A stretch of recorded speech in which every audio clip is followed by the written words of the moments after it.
4 जून को जब से नीट का रिजल्ट आया है तब से नीट पर सरकार बैकफुट पर है।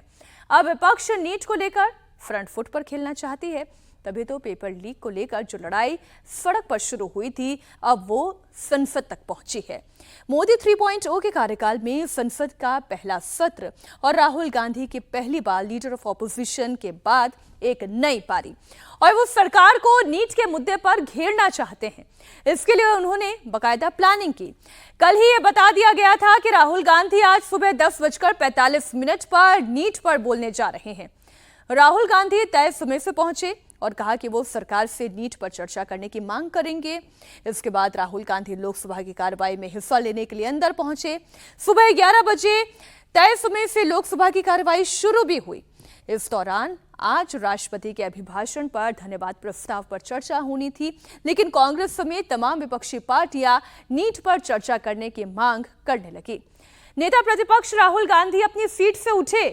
उन्होंने नीट पर चर्चा की मांग उठाई। हिंदुस्तान के जो स्टूडेंट्स हैं उनको हम जॉइंट मैसेज देना चाहते थे। हाँ दें, आप सुनिए जॉइंट मैसेज देना चाहते थे ऑपोजिशन और सरकार के साइड से कि इस मुद्दे को हम ज़रूरी मानते हैं, और इसीलिए हमने सोचा था कि आज स्टूडेंट्स की रिस्पेक्ट करने के लिए हम नीट पर डिस्कशन करें। ठीक है, आप डेडिकेटेड डिस्कशन। अब बात यह है कि दो फोर्सेस हैं, एक तरफ और अचानक से उनकी आवाज गायब हो गई। ऐसा लगा जैसे माइक ऑफ हो गया। राहुल गांधी समेत तमाम विपक्षी पार्टियां नीट पर चर्चा चाहती थी, जिस पर स्पीकर ओम बिरला ने सदस्यों को समझाने की कोशिश की। उन्होंने कहा कि परंपरा के मुताबिक राष्ट्रपति के अभिभाषण पर धन्यवाद प्रस्ताव में चर्चा के दौरान आप किसी भी विषय पर डिटेल में अपनी बात रख सकते हैं। हर विषय पर, हर मुद्दे पर आप राष्ट्रपति अभिभाषण पर चर्चा कर सकते हैं, संवाद कर सकते हैं, और सरकार आपके हर विषय का जवाब देगी।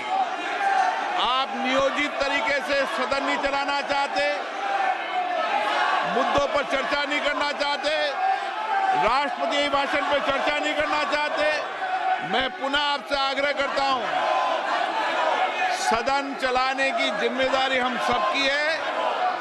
हमें जनता ने बहुत अपेक्षाएं, आकांक्षाओं के चुनकर भेजा है। राहुल गांधी नीट पर चर्चा कराना चाहते हैं। सरकार भी कहती है हम भी नीट पर जवाब देने के लिए तैयार हैं। विपक्ष कहता है कि हम अभिभाषण से पहले इस मुद्दे पर चर्चा करना चाहते हैं। स्पीकर कहते हैं कि पूरा विषय है, जिस भी विषय को आप चुनते हैं राष्ट्रपति के अभिभाषण में से आप उस विषय पर पूरा समय लेकर बोल सकते हैं। लेकिन राहुल गांधी तो हेडलाइन बनाना चाहते थे और इसलिए आज लोकसभा की कार्यवाही बिना किसी चर्चा के स्थगित हो गई। लोकसभा में हंगामा हो गया। लोकसभा में जब विपक्ष हंगामा करने लगा तो स्पीकर ने सदन की कार्यवाही को सोमवार तक के लिए स्थगित कर दिया। राहुल गांधी समेत तमाम विपक्षी पार्टियां ये चाहती थी कि धन्यवाद प्रस्ताव पर चर्चा से पहले नीट पर चर्चा और सरकार इस पर जवाब दे। लेकिन सरकार का स्टैंड था कि धन्यवाद प्रस्ताव पर चर्चा हो और इस दौरान विपक्ष नीट पर भी बोल सकता है और सरकार इस पर अपना जवाब जरूर देगी। खुद परीक्षा को उल्लेख किया है, आप उसको धन्यवाद प्रस्ताव में बोलते हुए आप आपकी मत रखो, आपको जो कहना है, जो आलोचना करना है, जो सुझाव देना है रखो। हम तो प्रारंभिक दिनों से कहते हैं कि हमारी दायित्व, सरकार की दायित्व देश की नौजवानों की प्रति है, देश के विद्यार्थियों की प्रति है। हम सारा विषय स्पष्टता के साथ आप लोगों के माध्यम से देश के सामने रखे हैं, आज भी सदन में रखना चाहते हैं। आज तो जब मैं लोकसभा में था, जब प्रतिपक्ष उस विषय पे अपने बातों पे रहे, स्पीकर महोदय ने कहा कि तब आप चर्चा नहीं चाहते हो। हम तो आपको चर्चा करने के लिए अवसर दे रहे हैं, सरकार अपना पक्ष रखने के लिए प्रस्तुत है। जब आप चर्चा से भागते हो, सरकार अपना पक्ष रखने के लिए प्रस्तुत है, तो कन्फ्यूजन किस बात की है? मैं विद्यार्थियों को आश्वस्त करना चाहता हूँ, देशवासियों को आश्वस्त करता चाहता हूँ, कड़ी से कड़ी कार्रवाई हम करने वाले हैं। वो सारे कार्यक्रम शुरू हो गई है, सीबीआई की घास गिरने वाला है। जो भी लोग हैं उसकी तह तक हम किसी को भी नहीं छोड़ेंगे। नीट परीक्षा को लेकर हंगामा केवल लोकसभा में ही नहीं हुआ बल्कि राज्यसभा में भी हुआ। कांग्रेस यहां पर भी नीट पर चर्चा की मांग कर रही थी, जबकि राष्ट्रपति ने अपने अभिभाषण में नीट और पेपर लीक का जिक्र कर लिया था।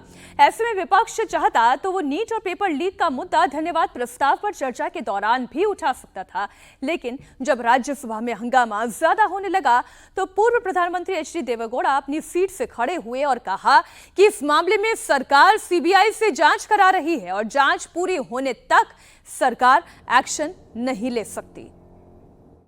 The inquiry is going on. Till the inquiry report comes, the minister, the HRD minister cannot take any decision or the government cannot take any decision till the inquiry is completed and the culprit is known. Then only we can discuss about the concerned person who is responsible. I make an appeal to all these members to see that let the house go smoothly. That's all, sir, what I can appeal. सोचिए, हाथ जोड़कर उन्होंने निवेदन किया कि चर्चा चलनी चाहिए, लेकिन चर्चा नहीं हो पाई। नीट एग्जाम में धांधली और पेपर लीक को लेकर सीबीआई जांच कर रही है। सीबीआई पेपर लीक की कड़ी को जोड़ रही है, लेकिन इस बीच पेपर लीक गैंग के मास्टरमाइंड संजीव मुखिया का एक और फर्जीवाड़ा सामने आया। आरोपी संजीव मुखिया ने अपने ऑफिस में छुट्टी लेने के लिए पटना मेडिकल कॉलेज अस्पताल में फर्जी सर्टिफिकेट लगाया, जिस पर इलाज कराने वाले डॉक्टर की मुहर भी नहीं थी। 6 मई को ओपीडी के लिए इस नाम से एक रसीद खरीदी गई थी, लेकिन पर्ची नकली लगती है क्योंकि ओपीडी रजिस्टर में उसका जिक्र ही नहीं है।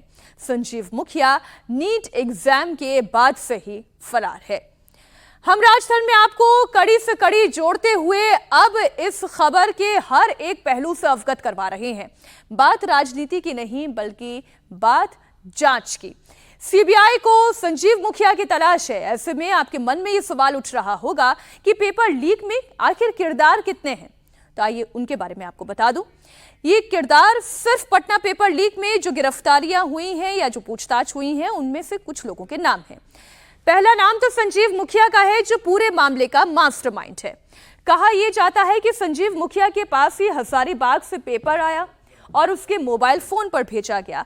जरा एक एक किरदार का आप नाम रजिस्टर कर लीजिए, क्योंकि ये वही नाम है, ये वही किरदार है जिन्होंने लाखों छात्रों के भविष्य के साथ खिलवाड़ किया है केवल अपने फायदे के लिए। संजीव मुखिया, जिसके ऊपर आरोप पेपर लीक कराने का, सीबीआई इसकी तलाश कर रही है। जब से इसका नाम सामने आया तब से संजीव मुखिया फरार चल रहा है। संजीव मुखिया का रिश्तेदार है रॉकी। इसने क्या किया, संजीव मुखिया से जो लीक कराया हुआ पेपर था वो लिया और फिर चिंटू को, यानी कि इसके पूरे कहानी के तीसरे किरदार चिंटू को पेपर आंसर भेजा, यानी कि बाकायदा इससे पहले सॉल्व करवाया गया और पेपर और आंसर किसे भेजा गया, चिंटू को। आप देखिए, पेपर छात्रों तक पहुंचाने का काम चिंटू ने किया। सीबीआई ने कस्टडी में चिंटू को ले लिया। अगला नाम देखिए मनीष प्रकाश का, जो कि आशुतोष का दोस्त है। आशुतोष कौन, जो कि लर्न प्ले स्कूल की बिल्डिंग में किराएदार की भूमिका में था और इसने क्या किया था, मनीष को जगह मुहैया कराने का काम किया था। मनीष प्रकाश वो जिसने छात्रों को लर्न प्ले स्कूल ले जाने का काम किया और उन्हें पेपर्स मुहैया कराने का काम किसका था वो हमने आपको बताया। बात मुकेश की, जो कि गाड़ी का ड्राइवर है और छात्रों को लर्न प्ले स्कूल लेकर जाने का काम मुकेश का था। अब नाम आता है सिकंदर यादवेंदु का, जो कि जूनियर इंजीनियर के पद पर कार्यरत है, जो कि खुद एक सरकारी कर्मचारी है। उसके बावजूद देखिए पैसों का लालच, गाड़ी से पेपर लीक का खुलासा हुआ। नीतीश, जो कि पेपर लीक की बात कबूल कर चुका है कि 30 से 32 लाख में डील हुई थी अमित आनंद और एहसानुल हक के साथ ही ये जो ई रिक्शा चालक है, इनकी कड़ियां पहले ही एक एक करके सामने खोली जा चुकी हैं।